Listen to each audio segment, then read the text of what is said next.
पाकिस्तान के गले में रस्सा डालकर ये रस्सा खींचना चाहते हैं, क्योंकि ये चाहते हैं अखंड भारत। ये इतनी इंपॉर्टेंट टाइमिंग है पाकिस्तान का। हमारे शाहबाज कुरैशी साहब से राब्ता करने की कोशिश करते रहे, पाकिस्तान का रिस्पांस आना चाहिए। पूरी कम्युनिटी इस मुल्क के खिलाफ खड़ी हो गई है। 108 सफे पर मेरा नाम भी है कि मैंने क्या कहा गया? मेरे बारे में कहा गया कि मैं कादियानियों को कत्ल करने के लिए कहता हूं।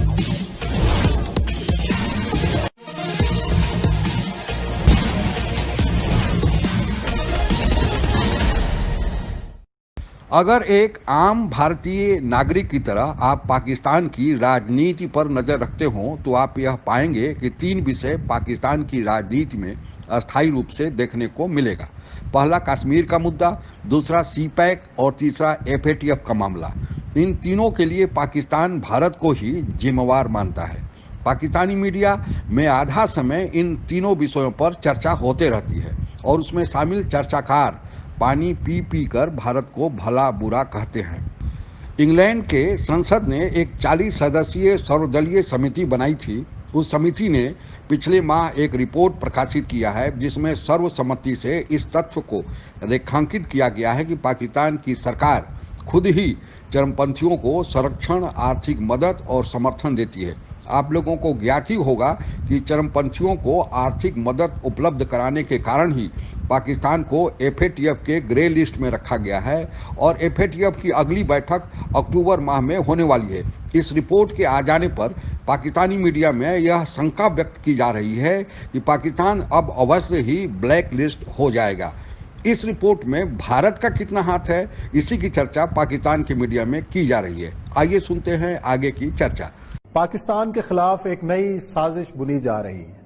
उस साजिश में शरीक किया गया बरतानिया के 40 अरकान पार्लियामेंट को और पाकिस्तान के खिलाफ एक रिपोर्ट तैयार की गई और वह रिपोर्ट तैयार करने का मकसद एफएटीएफ में पाकिस्तान के खिलाफ पाबंदियां लगाना था। और इस तमाम तर साजिश के पीछे हमारा अजली दुश्मन भारत और उसके हवारी शामिल हैं। और सितम ज़रीफी ये है कि हमारा दफ्तर खारजा आंखें बंद करके बैठा हुआ। और इस रिपोर्ट की बेसिकली इन्वेस्टिगेटिव रिपोर्ट है, ये एक इंक्वायरी रिपोर्ट है जो कि फाइनल हो चुकी हुई और इसके ऊपर 44 एमपीज के दस्तखत हैं। कायदा इस रिपोर्ट का टाइटल है सफोकेशन ऑफ द फेथफुल। वो जो लोग अपने करते हैं फेथफुल जैसे कहते हैं, बहुत मुतक़िद लोग हैं, उनकी prosecution of Ahmadi Muslims in Pakistan and rise of international extremism.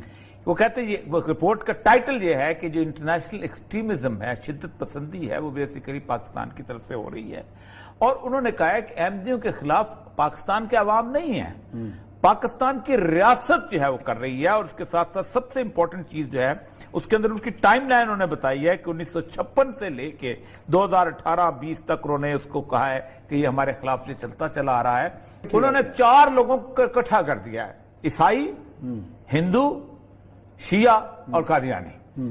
और हालांकि ये और फिर उसके बाद उन्होंने एक बहुत इसकी एक खौफनाक सी, मतलब उसमें मेरा नाम 108 सफे पर मेरा नाम भी है कि मैंने क्या कहा गया? मेरे बारे में कहा गया कि मैं कादियानियों को कत्ल करने के लिए कहता हूं। बताइए इसका मकसद क्या है कि एफएटीएफ के ऊपर, पाकिस्तान के ऊपर जो तलवार लटक रही है इस हवाले से, उस हवाले से भी मनूवरिंग करना है? देखिए जी, एफएटीएफ का मामला तो आप बखूबी समझते हैं कि पाकिस्तान इस वक्त एक बैरूनी दबाव में है इस वक्त, और इसको ये जो परसिक्यूशन ऑफ माइनॉरिटीज के साथ साथ राइज ऑफ इंटरनेशनल एक्सट्रीमिज्म को भी कहा गया है कि ये स्टेट स्पॉन्सर्ड है। State sponsored persecution and state sponsored rise of international extremism. गोया कि रियासत पाकिस्तान एक्सट्रीमिज्म को बढ़ा रही है, इंटरनेशनल एक्सट्रीमिज्म को बढ़ा रही है और परसिक्यूशन हो रही है। और एफटीएफए का जो इसमें जो जिक्र आया है, ये बहुत ही अहम नुकता है कि जहां कहीं भी एक्सट्रीमिज्म और टेररिज्म का जिक्र आएगा तो उसको एफटीएफए के साथ जोड़ दिया जाएगा। और ये रिपोर्ट एक डेफिनेटली बैरूनी दबाव और जो हमारे अंदरूनी जो लोग ये बैठे हुए हैं, यहां बैठकर साजिशें कर रहे हैं पाकिस्तान के खिलाफ, ये एक बाकायदा ग्राउंड मुहैया की गई है एफटीएफए या दूसरे इंटरनेशनल इंस्टीट्यूशंस को कि पाकिस्तान के गले में हमने रस्सी डाल दी है, अब नीचे से तुम फटा खींच दो। दरअसल ये एक ऐसी साजिश पाकिस्तान के गले में रस्सा डालकर ये रस्सा खींचना चाहते हैं, क्योंकि ये चाहते हैं अखंड भारत इकट्ठा चाहते हैं। ये टूटा पाकिस्तान को टूट फूट का शिकार चाहते हैं। टाइमिंग इसकी कितनी इंपॉर्टेंट है? ये इतनी इंपॉर्टेंट टाइमिंग है पाकिस्तान का शाह महमूद कुरैशी साहब से रब्ता करने की कोशिश करते रहे, पाकिस्तान का रिस्पॉन्स आना चाहिए। पूरी कम्युनिटी इस मुल्क के खिलाफ खड़ी हो गई है, पूरी कम्युनिटी बहसियत मजबूरी इस मुल्क के खिलाफ खड़ी हो गई है। तो इसमें तो कोई दो राय नहीं है। ये मुझे एक साजिश लगती है पाकिस्तान के खिलाफ कि FATF का जो एक इम्पोर्टेंट क्रूशियल टाइम आ रहा है, ये हिंदुस्तान और इसराइल और उनके चेले चांटे जो उनके परवरदा, उनके पैसों पे पलने वाले लोग जो हैं, ये हिंदुस्तान के और इसराइल के एजेंडे को आगे ले जाने वाले लोग यूके में भी हैं, अमेरिका में भी हैं। सब नहीं है, लेकिन कुछ लोग उनमें जरूर ऐसे हैं जो उनके एजेंडे और उनके प्रोपेगेंडा को आगे लेके चलने वाले लोग हैं। मैं ये समझता हूँ इनकी ख्वाहिश ये है कि पाकिस्तान को हर तरह से इस पे ऐसी पाबंदियां लगाई जाएं और पाकिस्तान को आगे ना बढ़ने दिया जाए।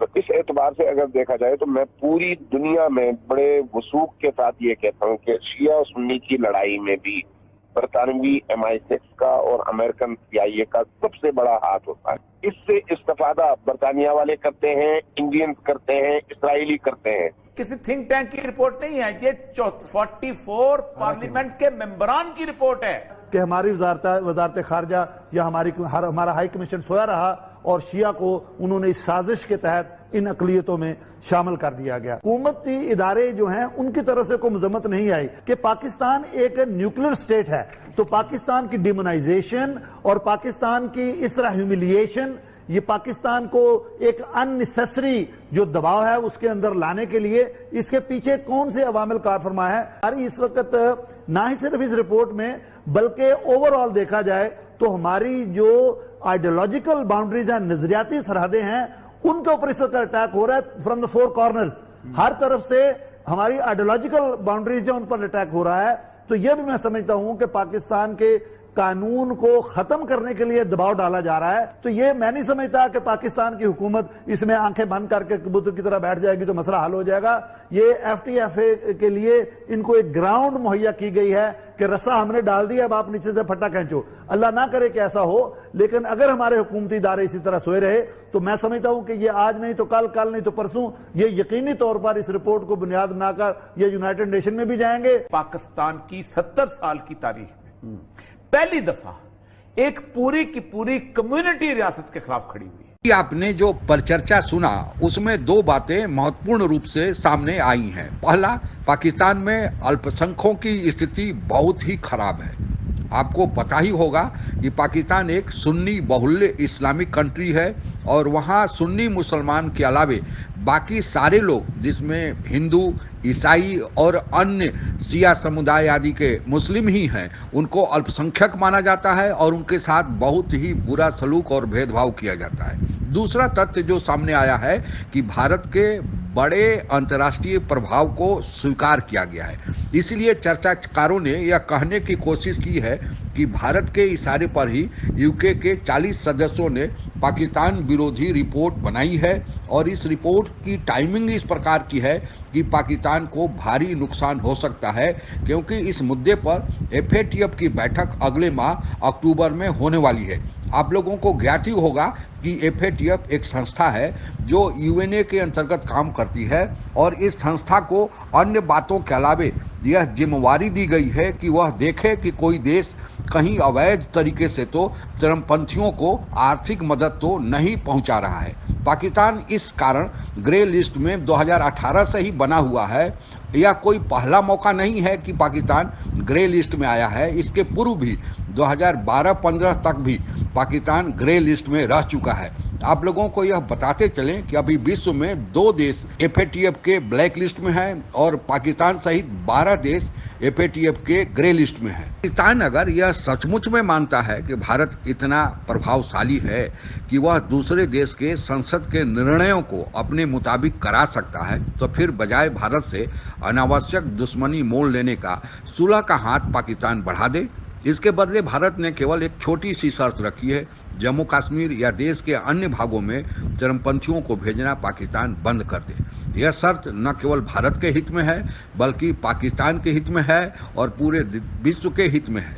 पर इस निर्णय का पहल तो पाकिस्तान की तरफ से ही होना है। आप अगर हमसे जुड़ा रहना चाहते हैं तो कृपया मेरे चैनल को सब्सक्राइब करें तथा बेल आइकन भी दबा दें ताकि नई वीडियो की जानकारी तुरंत आप तक पहुंच जाए। धन्यवाद। जय हिंद।